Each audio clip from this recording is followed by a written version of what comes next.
Good morning, boys and girls. It's Wednesday, the 3rd of March, and today we're going to look at the answers for the morning maths questions. Question number 1, 7,003, take away 3,737. So here we go. 3 take away 7, straight away we can't do that, so we have to exchange from the tens column. Unfortunately, there's nothing in the tens column, so we have to go to the hundreds column and look for something there, but there's nothing there, so we go to the thousands column, and finally we find something that we can exchange with. So therefore we have to take one of the thousands away, so that becomes a 6, and give one of those thousands to the hundreds column, and then it becomes 10. So you've got 10 hundreds, which is 1,000. And then we can say, okay, let's take one of those hundreds. So there were 10, now let's take one away, so that's just 9 now, and give it to the tens column. So if we put a 10 there, we've got a 1 and a 0. 10 in the tens column, 10 times 10 is 100. And then finally we can exchange. So we take away one of the tens, and that becomes a 9 as well. And then this becomes, instead of 3, it becomes 13, because we're taking away 10 from there, so we add 10 onto this side. So now we can actually get working, and now it's actually quite simple.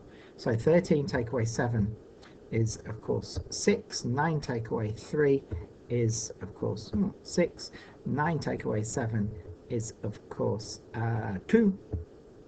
And then 6 take away 3 is 3. So the answer is 3,266. Right. Okay, back to the questions.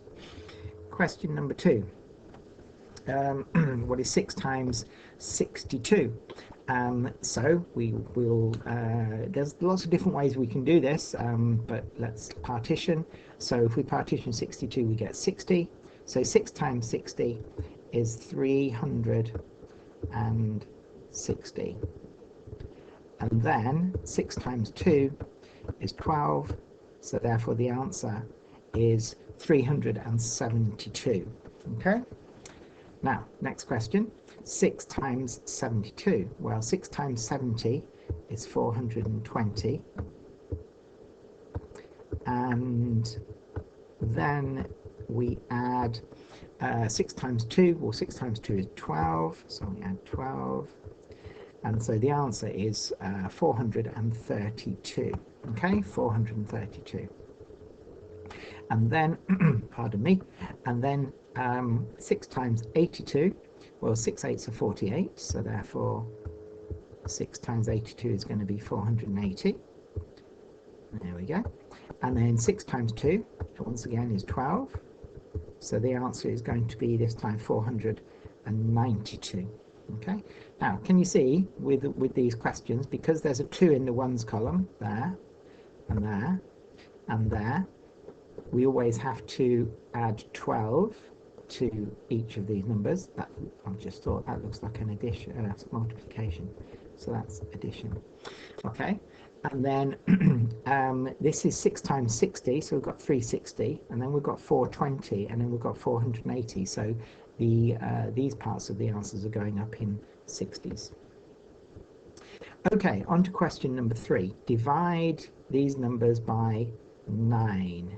Okay, so what we will do is we will count in 9s up to 90. So 1, 2, 3, 9, 18, 27, 36, 45, 54, 63, 72, 81, and 90. So that's 10 lots of 9. Okay, now I guess we could have done that without the dots, because I guess you should know that there are 10 9s in 90, just like there are 10 8s in 80, and there are 10 2s in 20, and so on and so on. Okay, so the answer to this one is 10. 90 divided by 9 is 10. Right, now 99. Now once again, if you remember from yesterday's, I think it was, you don't have to start from 1, you don't have to start from 0 rather, and go 9, 18, 27, because we know that there are 10 of them and we know that it gets up to 90, so we can remember that. So if that's 90, if we add another 9, we get 99, and that's exactly where we want to go. Now, how many steps did it take? How many 9s did it take to get there? Well, there's 10 there, plus 1, so the answer is 11. And then for 108, once again, don't start at 0, start at 90, 99, 108, and there we go, we're there again. So therefore, this time we took 12 steps to get to 108. Okay, question number 3. What 3 numbers multiply to get 36? Now, the thing about these sorts of questions is that there are many different answers. So if you don't get the same as me, it doesn't mean that you're wrong. You could be right. And what I'll do is I'll do 2 or 3 different ways of doing this. So remember, always start off as simple as you can. Don't try and do anything sort of complicated. So let's start off with 2, and then we'll go times 3. So 2 times 3 is 6. Now, so this lot is 6. So 6 times what equals 36? Well, hopefully you know your 6 times table, and therefore you will know that 6 times 6 is 36. And now again, we can, just to prove that this is right, to prove that it's commutative, we can say 6 times 3 is 18, and then 18 times 2 is 36. Right, now let's try something else. Let's try 4. Okay, now I don't know where this is going to go, but we'll see what happens. Let's try 4 times, what should we do? Should we try 2? Okay, let's try 4 times 2. Not sure that this is going to work. 4 times 2, well, 4 times 2 is 8. Okay, now, is 36 in the 8 times table? Hopefully you're going to tell me straight away, no, it's not. Of course it's not. Right, so we can't have 4 times 2, but we might have 4 times something else. So let's go for 4 times 3. Okay, 4 times 3 is 12. Okay, so 12. What do we need to multiply 12 by to get to 36? Well, let's see. 12. 1 12 is 12. 2 12s are 24. 3 12s are 36. So therefore, we've got 4 times 3 times another 3. Okay, and again, just to prove that it's commutative, we can multiply these 2 digits.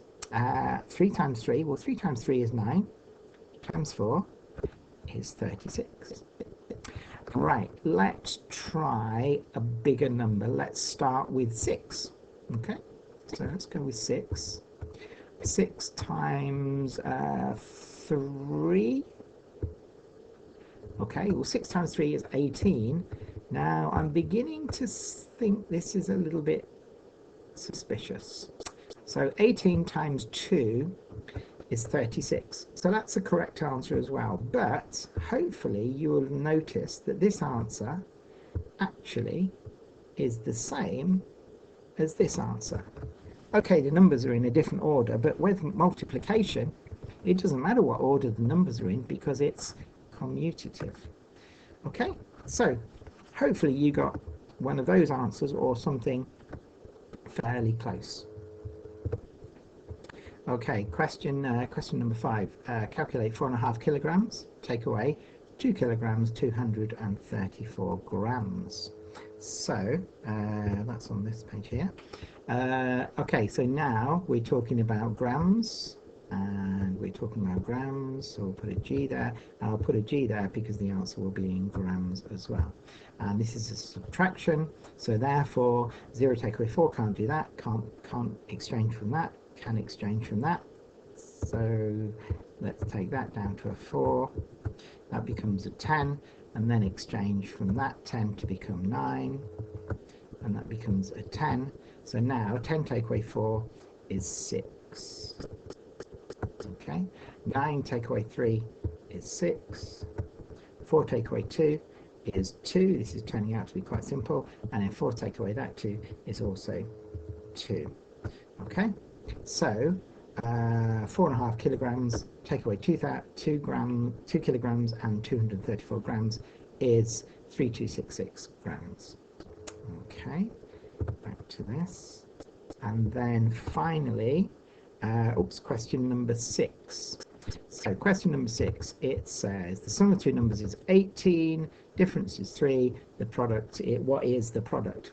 Okay, the product is, do you remember? Yeah, product means multiply, difference means subtract, and the sum means add. So two numbers add up to get 18. Well, 9 and 9 add up to get 18, but the difference between 9 and 9 is 0. Well, that's not right, is it? Oh, this is interesting. I've got a feeling something's going to go wrong here. Anyway, let's try two different numbers. What about 10 and 8? Okay, so the difference between 10 and 8 is 2. Well, that's not 3, is it? So that's not going to work. What about, so 10 and 8. Okay, what about 11 and 11 and 7? Yes, of course, 11 and 7. So 11 and 7, well, the difference between 11 and 7 is 4. So this is a naughty question, because actually this question you can't do. You can't do this question unless you have halves. Now you can have sort of like 10 and a half and 7 and a half or something like that, but that makes it very difficult to multiply. Yeah, it makes it difficult to multiply. So boys and girls, if you struggled with this question, then don't worry, because it's actually you can't do it unless you have halves. So ending on, that's quite a good one to end on. I guess it just proves that sometimes in maths you get questions which you can't do. If you know that you can't do them, and you can sort of say why you can't do them, then that's almost as good as being able to do it in the first place. Okay, I hope you have a very, very pleasant rest of the day, and take care.